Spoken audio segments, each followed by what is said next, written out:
अस्सलाम वालेकुम।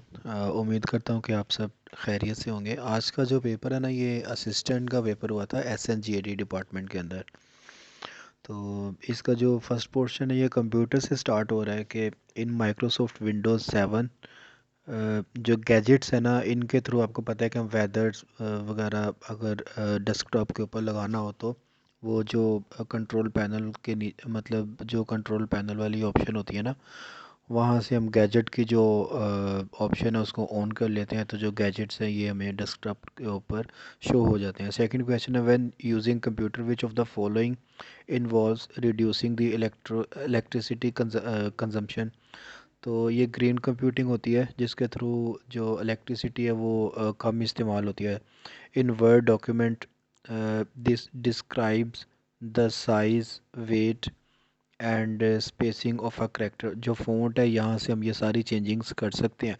और आपने याद रखना है कि जो ऑटो एमएस वर्ड के अंदर जो हमें फ़ॉन्ट नज़र आ रहा होता है ना, एक तो होता है ना हम कस्टमाइज़ कर सकते हैं, मतलब जो फ़ॉन्ट है उसको कस्टमाइज़ कर सकते हैं खुद लिख के, लेकिन जो एक बार के अंदर हमें नज़र आ रहा था वो मिनिमम जो होता है वो 8 होता है और जो मैक्सिमम है वो 72 होता है। एम एस एक्सेल के अंदर उसने, आपको पता है जो एक्सेल है ये स्प्रेडशीट सॉफ्टवेयर है, और 2003 के बारे में उसने पूछा हुआ है कि जो चार्ट विज़ार्ड है ये जो डाटा ना उसकी कौन सी कैटेगरीज को रेफ़र करता है। तो जो हॉरिजेंटल एक्सिस है ना वो वाला चार्ट हम इसके थ्रू इंसर्ट कर सकते हैं। Which of the following is the latest version of M S Excel. आपको पता है कि जो लेटेस्ट एम एस ऑफिस है ये 2016 के अंदर आया था, उसके बाद अभी तक इसका कोई भी जो वर्जन है वो नहीं आया। विच of the following is the example of A database management system. आपको पता है जो ओरेकल है इसको डेटाबेस मैनेजमेंट सिस्टम बोलते हैं। उसके बाद when you insert a comment in document, तो ये बैलून की शक्ल में हमारे सामने आएगा। और स्पीड ऑफ जो लेज़र जेट प्रिंटर होता है ना, इसकी जो स्पीड है ये हम पीएम बोलते हैं इसको, यानी कि पेपर पर मिनट, जितने पेपर पर मिनट निकालता है इसको हम इसकी स्पीड का एक स्केल बोलते हैं। Select the correct meaning of to put one's hand to plough. इसका मतलब होता है कोई जो मुश्किल टास्क है ना उसको अपने ऊपर लेना, यानी कि टू कंप्लीट डिफ़िकल्ट असाइनमेंट इसको बोलते हैं। मैथमेटिक्स का जो पोर्शन है ये काइंडली आप ज़रूर इसको सॉर्ट आउट कीजिएगा, क्योंकि इस तरह मतलब मैं स्क्रीन के ऊपर इसको नहीं कर सकता, और इस तरह करेंगे तो इस तरह जो वीडियो है ना वो बहुत ज़्यादा लेंथी हो जाएगी। तो इसको आप सॉर्ट आउट कीजिएगा, अगर नहीं होता तो इंशाल्लाह मैं एक जो वीडियो है ना वो मैथमेटिक्स के पोर्शन के ऊपर बना लूँगा, और इसके ऊपर हमने वीडियोस बनाने भी हैं। इसके ऊपर मैक्सिमम जो टॉपिक्स हैं ना मैथमेटिक्स के, इंशाल्लाह उनको कवर करने की कोशिश करेंगे। अच्छा, यहाँ पे उसने ना एक इडियम प्रोवर्ब पूछा हुआ उसने कि फेमिलियरिटी ब्रीड्स कंटेम्प्ट आएगा। इसका मतलब होता है कि इंसान जिसको जितना जान लेता है ना उतना ही उससे वो कह लें कि बदजन होना स्टार्ट हो जाता है। तो उसके बाद इम्प्लिकेट का मतलब होता है मुलविस होना किसी चीज़ के अंदर, तो इसका जो मुतरादिफ है ये टू इन्वॉल्व होगा। इसी तरह उसने एंटोनिम पूछा हुआ है ओब्लिवियन का। ओब्लिवियन का मतलब होता है गफलत, यानी कि नेग्लिजेंसी। तो इसका जो अपोजिट है वो अवेयरनेस होगा। इसी तरह इरेडिकेट का मतलब होता है कम करना। एलिमिनेट का मतलब भी वही होता है। उसके बाद उसने पंक्चुएशन का पूछा हुआ है। पंक्चुएशन आपको पता है जो कॉमास वगैरह होते हैं वो लगाना, इसको पंक्चुएशन बोलते हैं। तो इसकी जो सी ऑप्शन है वो बिल्कुल ठीक है। Hell hath no fury like a woman scorned. इसका मतलब होता है कि जो ठुकराई हुई औरत होती है ना उससे ज़्यादा गज़बनाक चीज़ दुनिया में कोई भी नहीं होती। तो ये बेसिकली एक बुक भी है, ये जो आपको एडीएम बताया ना ये एक बुक भी है, और ये एडीएम के तौर पे भी यूज़ होती है। और उसके बाद उसने पूछा हुआ है कि द डिबेट अर्जेंट टू आएगा यहाँ पे। Complete the proverb rolling stone gathered moss आएगा। करेक्ट मीनिंग ऑफ लिम्पिड का मतलब होता है साफ़ सुथरा निथरा हुआ, तो जो क्लियर है वो इसके मुतरादिफ है। जॉन लुकी बेर्ड, ये आपको कल वाले पेपर में भी बताया था जब माउस का हम पढ़े थे कि जो माउस था ये 1964 के अंदर एंजल बर्ड ने उसको इन्वेंट किया था। तो यहाँ पे उसने लोगी बेर्ड का पूछा हुआ है। तो ये जो टीवी है ना, ये 1927 के अंदर ये इन्वेंट हुआ था, और जॉन लोगी बेड ने इसको इन्वेंट किया था। उसके बाद मेटाकार्पल बोन्स का उसने पूछा है, ये हाथ की हड्डियाँ होती हैं, और जो मेटाटार्सल होती है ना, ये पाँव की हड्डियाँ होती हैं। ये आपने याद रखना है, अक्सर वो कभी कभी मेटाटार्सल का भी पूछ लेता है। तो जो मेटाटार्सल बोन्स हैं ये पाँव के अंदर होती हैं, और जो मेटाकार्पल बोन्स हैं वो हाथ की हड्डियाँ होती हैं। इसके ऊपर ना मैंने जो स्ट्रक्चर ऑफ ह्यूमन बॉडी है ना, इसके ऊपर मैंने अपना एक लेक्चर रिकॉर्ड किया हुआ यूट्यूब के ऊपर। तो काइंडली उसको आप जाके देख लीजिएगा। ये जो आपका कॉन्सेप्ट है ना कि जिस्म में कौन कौन सी हड्डियाँ कहाँ कहाँ पे पाई जाती हैं, इंशाल्लाह ये बिल्कुल क्लियर हो जाएगा। फूड इज़ मेनली डाइजेस्टेड इन, आपको पता है जो स्मॉल इंटेस्टाइन है वहाँ पे जो फूड है ये डाइजेस्ट होता है। और जीन, ये जो जीन होती है ना, ये यूनिट ऑफ हेरिडिटी होती है। आपको पता है कि ये जो मुमासलत होती है ना, जो बच्चा पैदा होता है उसकी मुमासलत अपने बाप या माँ के ऊपर होती है, तो ये जीन्स की वजह से होती है। ये जो ग्रीन हाउस है ये किससे सबसे ज़्यादा इफ़ेक्ट हो रहा है? कार्बन डाइऑक्साइड से इफ़ेक्ट हो रहा है। और इसमें से केमिकल रिएक्शन कौन सा है? रस्टिंग ऑफ आयरन जो है ना, ये एक केमिकल रिएक्शन है, यानी कि लोहे को पिघलाना जो है ना, ये एक केमिकल रिएक्शन है। उसके बाद उसने इको का पूछा हुआ है, echoes are produced due to reflection of sound. ये जो साउंड जब रिफ्लेक्ट होता है ना किसी चीज़ से, आपको पता है कि अगर हम किसी सुनसान जगह के ऊपर ऊंची जगह पे जाके अगर ज़ोर से आवाज़ लगाते हैं, तो वही हमारी जो आवाज़ है वो रिटर्न होके हमारे कानों तक आती है। तो उसको रिफ्लेक्शन ऑफ साउंड बोलते हैं, और इसको इको भी बोलते हैं। अगर वैसे आप किसी चीज़ की इको बढ़ाएं तो उसके अंदर भी ऐसा ही होता है कि अगर एक वर्ड एक बार बोलें तो वो 3-4 बार उसकी जो बैकग्राउंड है ना वो रिपीट होती है, तो इसको इको बोलते हैं। गोबी डेजर्ट ये मंगोलिया के अंदर आती है। गोबी डेजर्ट के बारे में दो चीज़ें याद रखनी है आपने, कि जो मार्को पोलो है ना वो ये इटली से बिलोंग करते थे, मार्को पोलो। और ये गोबी डेजर्ट जो है ना, यहाँ पे ये आए थे, और तकरीबन 17 ईयर्स तक उन्होंने यहाँ पे स्टे किया था। और कभी कभी वो वास्को डे गामा के बारे में क्वेश्चन पूछ लेता है कि ये इंडिया में कब आए थे, तो आपने याद रखना है 1498 में जो वास्को डे गामा थे ये इंडिया में आए थे। कालीकट पोर्ट जो इंडिया का एक इलाका है ना, वहाँ पे ये आए थे Vasco day gamma. Which of the following district of Balochistan contain huge deposit of Chagai? जो ये इसका आंसर जो है ना, copper, huge deposit of copper ये चागी के अंदर है। चागी बलूचिस्तान का सबसे बड़ा डिस्ट्रिक्ट है बाय एरिया, लेकिन आबादी यहाँ पे लेस है, यानी कि यहाँ पे जो पॉपुलेशन की डेंसिटी है वो बिल्कुल भी नहीं है।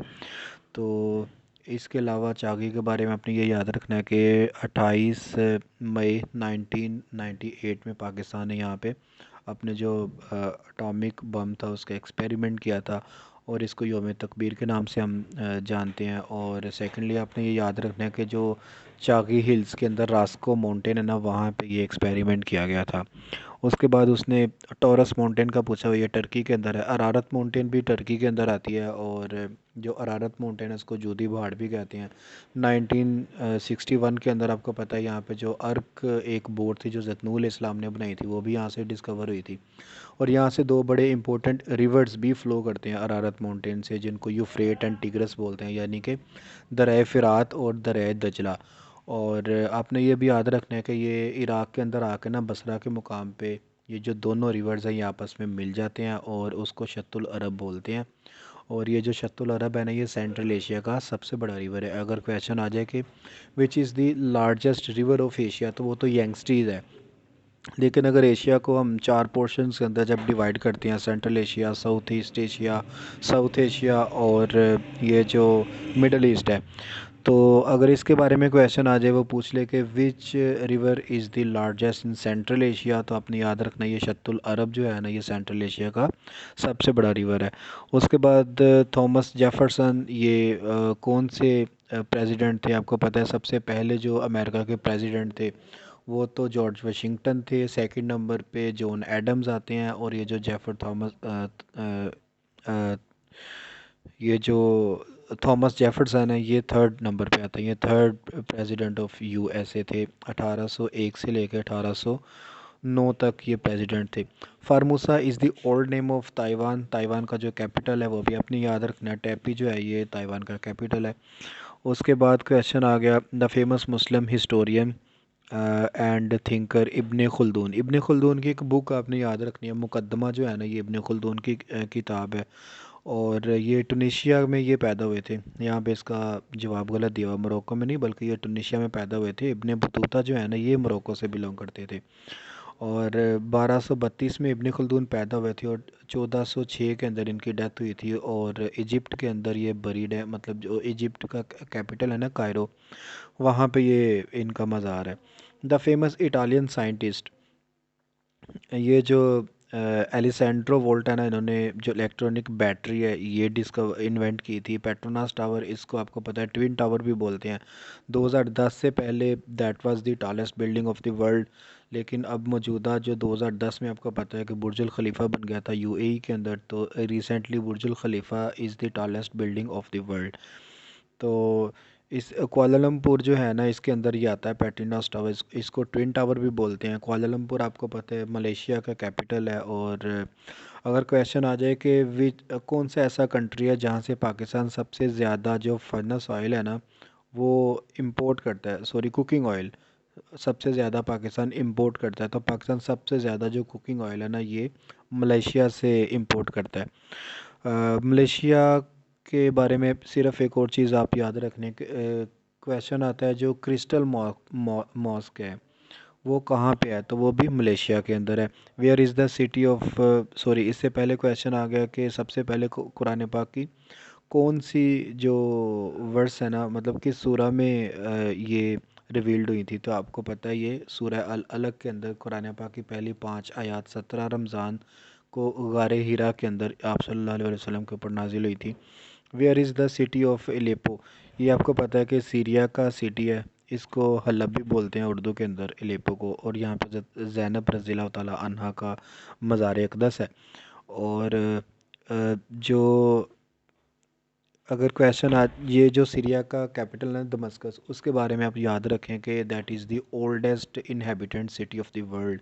अगर क्वेश्चन आ जाए कि दुनिया का सबसे पुराना कैपिटल कौन सा है, तो फिर भी वो दमस्कस है। इनहेबिटेंट सिटी का पूछ ले तो वो भी दमस्कस है। लेकिन अगर वो वैसे ही पूछ ले कि which is the oldest city of the world, तो आपको पता है जो जॉर्डन का जरीचू है ना that is the oldest city of the world. और while immigration from Mecca to Medina, the Holy Prophet peace be upon him took refuge in, आपको पता है गारे सोर में आप सल्लल्लाहु अलैहि वसल्लम ने पनाह ली थी। तकरीबन 3 रातें आप सल्लल्लाहु अलैहि वसल्लम ने यहाँ पे स्टे किया था। हज़रत अबू बकर सिद्दीक़ रज़ी अल्लाह ताला अन्हु आप सल्लल्लाहु अलैहि वसल्लम के साथ थे इस दौरान। कभी वो क्वेश्चन पूछता है कि आप सल्लल्लाहु अलैहि वसल्लम कौन सी सूरह रिसाइट कर रहे थे जब हिजरत के लिए वो अपने घर से निकले थे, सूरह यासीन की तिलावत फरमाई थी। 622 एडी में जो हिजरत है ना ये की गई थी और यहाँ से हिजरी कैलेंडर का आगाज़ होता है। और उसके अलावा 615 एडी के अंदर हज़रत उमर रज़ी अल्लाह तआला अन्हु, यानी कि 5 नवंबर में हज़रत उमर रज़ी अल्लाह तआला अन्हु ने इस्लाम कबूल किया था, ये भी आपने याद रखना है। और एक क्वेश्चन आता है कि कौन से सहाबी हैं जिनको ज़ू शहादतैन बोलते हैं, ये जो खुज़ैमा इब्ने साबित है इनको ज़ू शहादतैन बोलते हैं। आपको पता है इस्लामिक रूल है, एक इस्लामिक लॉ है कि कोई भी जो गवाही है ना ये 2 मर्दों की मानी जाती है। लेकिन आप सल्लल्लाहु अलैहि वसल्लम ने ये जो हज़रत खुज़ैमा इब्ने साबित है ना इनको ये एक्सेप्शन दी थी कि इनकी एक ही जो गवाही है ना ये 2 मेल के बराबर मानी जाती है। और उसके बाद क्वेश्चन है जी कि about which act the Muslim shall be asked first of all on day of judgment, क़यामत के दिन सबसे पहले नमाज का सवाल होगा। The nation of dash was destroyed by rain, आपको पता है लूत अलैहिस्सलाम की जो कौम थी इनको तबाह किया गया था। और इसको हज़रत लूत अलैहिस्सलाम की जो कौम है ना इसको कौम आद भी कहा जाता है। Which angel is appointed providing for food, हज़रत मीकाईल अलैहिस्सलाम जो है इनकी ज़िम्मेदारी है, बारिश भी यही बरसाते हैं। और जब आप सल्लल्लाहु अलैहि वसल्लम को ताइफ के अंदर लोगों ने तशद्दुद किया था आप सल्लल्लाहु अलैहि वसल्लम के ऊपर, तो तब हज़रत मीकाईल अलैहिस्सलाम आप सल्लल्लाहु अलैहि वसल्लम के पास तशरीफ़ लेके आए थे। ड्यूरिंग ड्राफ्ट, यानी कि कहत साली के दौरान कौन सी नमाज़ पढ़ी जाती है, तो नमाज इस्तिस्का जो है ना ये पढ़ी जाती है। किताबुल असर वाज कंपाइल्ड बाय इमाम मालिक की ये किताब है। इमाम मालिक जो है ना इनका जो पूरा नाम है ये नुमान बिन साबित है। और अ टेम्पल इन सीरी, ये डलाडा मेगावाल ये जो टेंपल है ना ये श्रीलंका के अंदर है। श्रीलंका की एक सिटी है कैनेडी, यहाँ पे ये टेंपल है। और आपको पता है यहाँ पे एक बहुत बड़ा इन्होंने दांत रखा हुआ है। ये कहते हैं जी ये गौतम बुद्धा का दांत है। In which country is the Taklamakan desert China के अंदर है। पोर्ट डिक्सन जो है ये मलेशिया की पोर्ट है। और क्रिस्टल मॉस्क भी मैंने आपको बताया कि वो भी यहीं पे है। पेट्रिनास यानी कि ट्विन टावर भी यहाँ पे है। 2010 से पहले ये टॉलेस्ट बिल्डिंग थी। Under Indus water treaty the use of which river was allocated to Pakistan. Pakistan को इंडस झेलम चनाब मिले थे और जो बाकी 3 दरिया थे ये इंडिया को मिले थे। इसका एब्रीवेशन मैंने एक लिखा हुआ है CJI यानी कि चनाब झेलम एंड इंडस ये पाकिस्तान को मिले थे। और सूब कभी क्वेश्चन आ जाए ना कि सूबों के दरमियान जो पानी का माहिदा ये कब हुआ था, तो ये 1991 के अंदर हुआ था। पिकासो जो हैं ये स्पेन से बिलोंग करते हैं। और इसके अलावा युआन चाइना की करेंसी है। पेडागोजी टीचिंग की साइंस है। और उसके बाद प्लूटोक्रेसी आपको पता है ये जो वेल्थी लोग होते हैं ना इनकी जो गवर्नमेंट होती है इसको प्लूटोक्रेसी बोलते हैं। और जो प्लाटो थे ये एंशियंट ग्रीस फिलोसफर हैं और ये ग्रीस से बिलोंग करते हैं। और इसके बाद उसने क्वेश्चन पूछा हुआ है जी कि if you find a single solution for two problems it said that you have killed two birds with one stone. जिसको कहते हैं ना एक तीर से दो शिकार। तो इसका मतलब ये है कि अगर आप मतलब दो प्रॉब्लम्स की एक वे में उसको सॉल्व कर लें तो उसको कहते हैं जी कि एक तीर से दो शिकार। यानी कि you have killed two birds with one stone. No person shall be deprived जो right of liberty of life है ना ये कौन सा आर्टिकल देता है कॉन्स्टिट्यूशन का, जो आर्टिकल 9 है ये इंश्योर करता है कि लाइफ की जो लिबर्टी है ना उसको ये इंश्योर करता है। और आपने याद रखना का जो फंडामेंटल राइट्स हैं ये आर्टिकल 8 से लेकर आर्टिकल 28 तक हैं। The president under article under 1973 constitution is elected. ये जो प्रेसिडेंट के इलेक्शंस हैं सबसे पहले तो आपने याद रखना है कि ये आर्टिकल 41(3) के तहत होते हैं। और आजकल आपको पता है ईवीएम का बड़ा शोर है, यानी कि जो इलेक्ट्रॉनिक वोटिंग मशीन है उसका बड़ा शोर है। और उसके ऊपर सिर्फ़ और सिर्फ एक ही तलवार लटक रही है और वो ये है कि जो इलेक्शन कमीशन है उन्होंने ये प्ली ली है कि ये जो ईवीएम है ना इसके अंदर जो सीक्रेट बैलेट है ना वो इंश्योर नहीं रहेगा। तो वो ये भी पूछ सकता है कि कौन सा कॉन्स्टिट्यूशन का आर्टिकल है जिसके तहत सीक्रेट बैलेट ज़रूरी है। तो आर्टिकल 226 ये कहता है कि कोई भी जो किसी का भी जो वोट है ना उसको एक्सप्लोर नहीं किया जा सकता किसी के सामने। तो अच्छा ये जो प्रेसिडेंट के इलेक्शन है ये बोथ ऑफ द हाउसेस यानी कि जो मजलिस शूरा है जिसको हम नेशनल असम्बली बोलते हैं वो, और जो सैनेट है वो, और चारों सूबों के जो प्रोविंशियल असम्बलीज़ हैं ये मिल के जो प्रेसिडेंट है ना उसको वोट कास्ट करते हैं। Name the prime minister of India at the time of 1965 ward. तो ये लाल बहादुर शास्त्री थे, क्योंकि आपको पता है कि 1966 के अंदर लाल बहादुर शास्त्री और अयूब खान के दरमियान माहिदा ताशकंद हुआ था जिसको ताशकंद एग्रीमेंट बोलते हैं। और who was the author of booklet काजिज़ of the Indian revolt यानी कि असबाब बगावत हिंद किसने लिखा? आपको पता है सर सैयद अहमद ख़ान ने लिखा। ये 1817 में पैदा हुए थे और 1898 में इनकी डेथ हुई थी। पाकिस्तान पीस कीपिंग ट्रुप्स जो हैं इन्होंने यूनाइटेड नेशन के कौन कौन से ऑपरेशंस में पार्टिसिपेट किया हुआ है?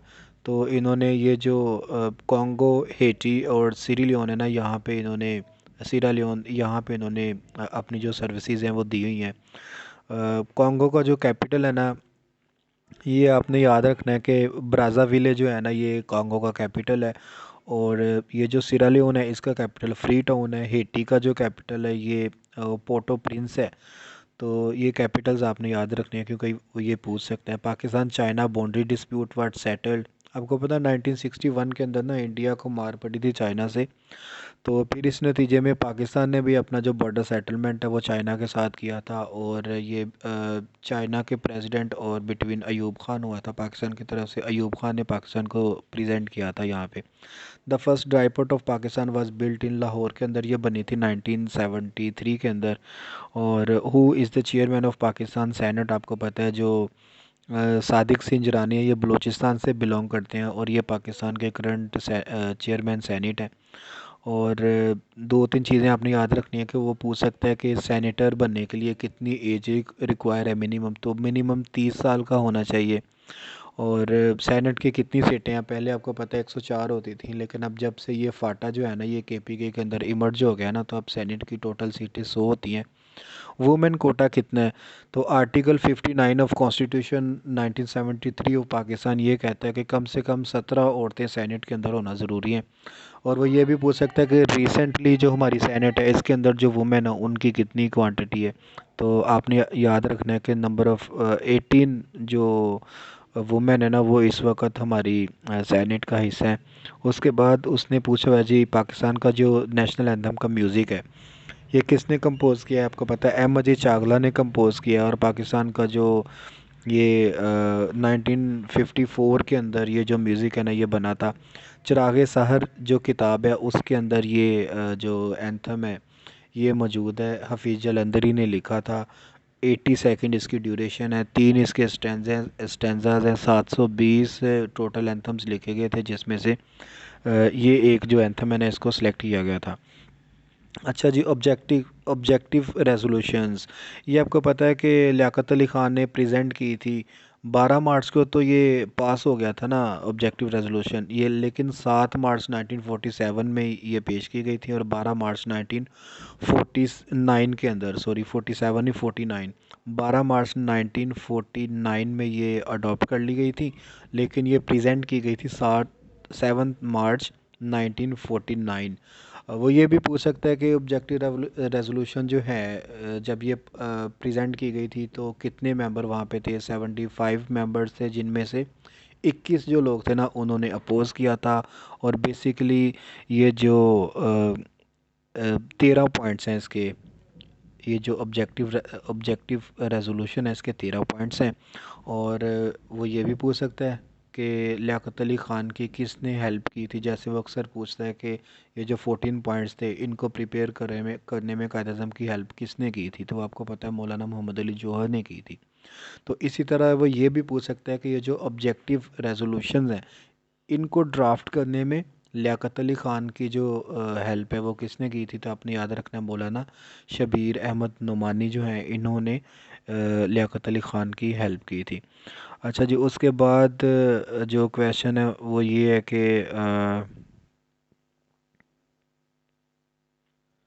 अंजुमन हिमायत इस्लाम जो है ना उसने पूछा है कि इसका क्या ऑब्जेक्टिव था, ये क्यों बनाई गई थी। तो आपको पता है कि ये खलीफा हमीदुल्लाह ने 1884 में ये बनाई थी, 1884 में ये बनी थी। और पिछले पेपर में भी आपको बताया था कि ये जो इस्लामिया कॉलेज जो कोपर रोड वाला है ना फॉर वुमेन कॉलेज जो है ये 1939 के अंदर ये बनाया गया था। और ये इन्होंने ही बनाया था, मतलब अंजुमन हमायत इस्लाम जो है ना इन्होंने एक तहरीक स्टार्ट की थी जिसके अंदर इन्होंने मुट्ठी भर आटा की जो स्कीम है वो स्टार्ट की थी। और इनका कहना ये था कि जो एक मुट्ठी आटा ना, जब जो ख़वातीन है वो जब आटा बनाती हैं तो एक मुट्ठी जो आटा ना वो साइड पे कर लिया करें। तो इस तरह इन्होंने आटा इकट्ठा करके उसको ये सेल करते थे और एक फ़ंड रेजिंग इन्होंने इस तरह स्टार्ट की थी। तो फिर ये जो इस्लामिया कॉलेज है ना ये बनाया गया था। और अच्छा, इनका जो मकसद है वो क्या था, तो इनका मकसद सिर्फ इस्लाम को डिफेंड करना था अगेंस्ट ये जो मिशनरीज थे, मतलब ये जो ईसाई पादरी थे इनके अगेंस्ट इस्लाम को डिफेंड करना था। और गांधी और कायद अज़म के दरमियान जो टॉक्स हुई थी आपको पता है 1944 में ये टॉक्स हुई थी। और इसके अंदर क्वेश्चन उसका ये है कि talks between Gandhi and Quaid Azam in 1944 fail due to two nation theory, इसकी वजह से ये फेल हुई थी। और वो क्वेश्चन पूछ ले कि कितने सेशंस हुए थे इन दोनों के दरमियान, तो आपको पता है कि तकरीबन 12 कहीं पे आता है और कहीं पे 16 सेशंस आते हैं, दोनों ही ठीक है। द फेमस बुक असारुस सनादीद, ये सर सैयद अहमद ख़ान की किताब है, 1847 में ये किताब शाया हुई थी। और under 1973 constitution who can declare emergency, आपको पता है जो प्रेसिडेंट है ना ये इस इनकी पावर है, ये एमरजेंसी डिक्लेयर कर सकते हैं। इसीलिए जो जनरल परवेज़ मुशर्रफ है उसने 2 बार एमरजेंसी डिक्लेयर की हुई है आपको पता है, 12 अक्टूबर 1999 और इसके बाद 3 नवंबर 2007 को एमरजेंसी डिक्लेयर की थी जनरल परवेज़ मुशर्रफ ने। द फर्स्ट सिख वार ये लड़ी गई थी ब्रिटिश ईस्ट इंडिया कंपनी और सिखों के दरमियान, और 1949 में आपको पता है जो ब्रिटिश है ना, उन्होंने मुकम्मल तौर पे जो पंजाब है इसको इन्वेड कर लिया था। विच टीम, ये जो यूएई के अंदर 2017 में सीरीज़ हुई थी पाकिस्तान बिटवीन श्रीलंका, तो ये श्रीलंका ने जीती थी। Asian games took place every after every 4 years, जो एशियन गेम्स हैं ये हर 4 साल के बाद होती हैं। 2018 में ये जो जकार्ता है ना, जो इंडोनेशिया का कैपिटल है, वहाँ पे ये हुई थी। और 2022 की जो एशियन गेम्स हैं ये चाइना के अंदर होंगी। Which playing department of Pakistan national champion in volleyball game, national champion ये वापटा ने जीती हुई हैं। और ये जो जेवलिन थ्रो, जो ये नेज़ा होता है ना, उसका उन्होंने वेट पूछा हुआ है। फीमेल जो नेज़ा होता है उसका वेट होता है तकरीबन 600 ग्राम, तकरीबन एग्जैक्टली 600 ग्राम होता है। और उसकी लेंथ पूछ ले तो ये 2.2 मीटर होती है। लेकिन जो मेल्स का जेवलिन होता है ना, जो मर्दों का जो नेज़ा होता है जिसको वो फेंकते हैं, उसकी जो लेंथ है ना ये होती है 2.7 मीटर, और उसका वेट पूछ ले तो ये 800 ग्राम होता है। Which one of the following countries has direct access to Black Sea, तो ये जो जॉर्जिया ना ये डायरेक्ट ब्लैक सी के साथ लगता है। How many points are in badminton game, आपको पता है 21 पॉइंट्स होते हैं, जो पहले 21 पॉइंट्स कर लेता है वो जीत जाता है। About 25 million child marriage have been prevented in past decade, reported March 2018 by UNICEF. UNICEF का वो अगर पूछ ले कि इसका हेडक्वार्टर कहाँ पे है, तो ये न्यूयॉर्क के अंदर है। और अगर यूनेस्को का हेडक्वार्टर पूछ ले तो आपने याद रखना है ये पेरिस यानी कि फ़्रांस का जो कैपिटल है वहाँ पे है। उसके बाद वाला क्वेश्चन आ गया जी कि the talks which led to the Camp David agreement, Camp David accord भी इसको बोलते हैं। ये आपको पता है कि 1978 के अंदर ये हुआ था। और इसके अंदर कैंप डेविड अमेरिका के अंदर है। और अमेरिका का उसने प्रेसिडेंट पूछा हुआ कौन थे, ये जिमी कार्टर जो थे, ये थे जिन्होंने ये कैंप डेविड अकॉर्ड करवाया था बिटवीन अनवर सादात और इसके अलावा मेनाचन बेजिन जो थे ना, बेगिन, ये थे इसराइल की तरफ से। तो इनके दरमियान ये एक अकॉर्ड हुआ था, यानी कि एक पीस एग्रीमेंट था। और आपको पता है कि 1978 में इसी वजह से जो अनवर सादात थे इनको पीस का नोबेल प्राइज़ दिया गया था। और इससे पहले 1977 में ये जो अनवर सादात है इन्होंने इसराइल का विज़िट भी किया था और वहाँ की जो पार्लियामेंट है उससे खिताब किया था, जिसकी वजह से जो इजिप्ट के लोग थे वो इनके अगेंस्ट हो गए। और ये जो इख्वानुल मुस्लिमीन है ना, इनके लोगों ने फिर इनको असैसिनेट कर दिया, इनको कत्ल कर दिया। जिमी कार्टर का अगर वो पूछ ले कि ये कौन से मतलब इनका नंबर क्या था एज अ प्रेसिडेंट, तो ये 39th प्रेसिडेंट ऑफ यूएसए थे। अभी जो मौजूदा प्रेसिडेंट हैं वो आपको पता है कि 45th प्रेसिडेंट हैं, 45वें, सॉरी 46th प्रेसिडेंट है जो बाइडन, क्योंकि 45th जो थे ये डोनाल्ड ट्रम्प थे और 44th बाराक ओबामा थे। तो ये जो चीज़ें हैं ना ये आपने याद रखनी है, क्योंकि अक्सर ये बार बार क्वेश्चंस रिपीट होते हैं। Headquarter of international monetary fund, ये जो आईएमएफ का हेडक्वार्टर है ये वाशिंगटन डीसी के अंदर है। और 1945 में ये बनी थी आईएमएफ। उसके बाद वाला क्वेश्चन है जी कि do you know unless we take action your oceans will contain more plastic than fish. वो कह रहे हैं जी कि जो अगर हम कोई एक्शन ना लें तो मछलियों से ज़्यादा समुद्रों के अंदर प्लास्टिक कब तक हो जाएगा। आपको पता है 2050 तक अगर हम कोई भी एक्शन ना लें और समुद्रों को साफ़ ना करें तो इतना प्लास्टिक हम यूटिलाइज़ करते हैं, इतना प्लास्टिक हम कंज्यूम करते हैं कि मछलियों से ज़्यादा समुद्रों के अंदर प्लास्टिक हो जाएगा, जिसकी वजह से जो आबी ये जो हयातियात है ना ये बिल्कुल ख़त्म हो जाएंगी। तो कभी कभी वो क्वेश्चन पूछता है कि जो सी पैक है ये कब कंप्लीट होगा, तो जो सी पैक है ना वो कम्प्लीटली 2030 के अंदर ऑपरेशनल हो जाएगा। नॉर्थ अटलांटिक ट्रीटी ऑर्गेनाइजेशन, जिसको नेटो बोलते हैं। तो ये आपको पता है कि 4 अप्रैल 1949 में ये बनी थी, ब्रसल्स के अंदर इनका हेडक्वार्टर है और ये मिलिट्री अलाइंस है डिफरेंट कंट्रीज़ का। और अगर वो क्वेश्चन पूछ ले कि कौन सा मुस्लिम कंट्री नाटो का हिस्सा है, तो आपको पता है कि there is only one country, one Muslim country which is the part of NATO, तो वो टर्की है। जो तुर्की है ये नाटो का हिस्सा है। According to GFP Indian currently spends $51 billion on the military weapons. इन्होंने जो मिलिट्री वेपन्स है ना, ये पाकिस्तान से भी, मतलब पाकिस्तान से 8 गुना ज़्यादा इन्होंने कह लें कि मिलिट्री वेपन्स ख़रीदने के लिए इन्होंने लगाए हैं इंडिया ने। और ये जो फाकलैंड आइलैंड्स हैं ये अर्जेंटाइन की मलकियत हैं। और जो बरतानिया ना, उसने इसको रिकैप्चर कर लिया है 1982 के अंदर। और अब दोबारा से आपको पता है कि यहाँ पे टसल चल रही है बिटवीन अर्जेंटाइन। अर्जेंटाइन का जो कैपिटल है वो भी आपने याद रखना है, ब्यूनस एरीज जो है ना, ये अर्जेंटाइन का कैपिटल है। उसके बाद 5 स्टार मूवमेंट के बारे में उसने पूछा हुआ है, तो ये एक पॉलिटिकल मूवमेंट थी, इटली की ये पॉलिटिकल मूवमेंट है। और बल्कि यहाँ के जो जनरल इलेक्शंस है ना, वो इसी पार्टी ने जीते हुए हैं, 5 स्टार पार्टी ने। और कभी कभी वो क्वेश्चन पूछता है कि जो प्यूटन है, जो रशिया का प्रेसिडेंट है, उसकी कौन सी पार्टी है? रशियन पीपल्स फ्रंट जो है उनकी पार्टी है। और अगर वो तैयब उर्दगान के बारे में पूछ ले कि ये रजब तैयब उर्दगान जो प्रेसिडेंट ऑफ टर्की है, उनकी कौन सी पार्टी है? जस्टिस एंड डेवलपमेंट जो पार्टी है ना, ये उनकी पार्टी का नाम है। उर्दू का जो पोर्शन है, हाथ कंगन को आरसी का क्या मतलब है? ज़ाहिर बात का सबूत की ज़रूरत नहीं होती। ये शेर किस ये जो शेर है ये किसका है? दर्द मिन्नत कश दवा ना हो, दर्द मिन्नत कश दवा ना हो, मैं ना अच्छा हुआ बुरा ना हुआ। ये किसका शेर है? ये मिर्ज़ा गालिब का शेर है। इसकी सर्च करनी पड़ेगी क्योंकि आई एम नॉट श्योर कि ये किसका शेर है, लेकिन मोस्ट प्रोबेबली ये गालिब का ही शेर है। उसके बाद उसने पूछा हुआ है कि इनमें से किसके हिज्जे दुरुस्त हैं? तो आपको पता है ये जो महविश है ना, ये हिज्जों के एतबार से ये दुरुस्त है, बाकी गलत है। सुबह शाम दिन रात को कवायद की रूह से क्या कहते हैं? ये इसमें ज़रफ़ ज़मा है क्योंकि इनके अंदर ज़माने का ज़िक्र है, तो इसलिए ये इसमें ज़रफ़ ज़मा है।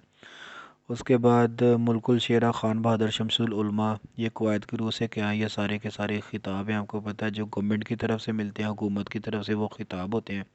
और जो आवाम की तरफ से मिलते हैं वो अलक़ाबात यानी कि लक़ब होते हैं। जूतियाँ चटकना, मारे मारे फिरना, तीन तरफ भेजना, लानत भेजना। और मैं रमज़ान में आऊँगा, ये फ़िक्रा दुरुस्त है। उर्दू अदब का सबसे बड़ा जासूसी नावल, ये इब्न सफ़ी लिखा करते थे। इल्मी उर्दू लुगत के मुअल्लिफ़ का नाम वारिस रिंदी है। तो आज का जो पेपर है वो काइंडली आपने इसको, ये जो वीडियो है इसको पूरी वीडियो को आपने व्यू करना है। और जहाँ से जो चीज़ आपको कंफ्यूज करे, आप कमेंट सेक्शन में मुझसे पूछ भी सकते हैं। तो आज का जो लेक्चर है वो यहीं पे एंड करते हैं जी। अल्लाह हाफिज़।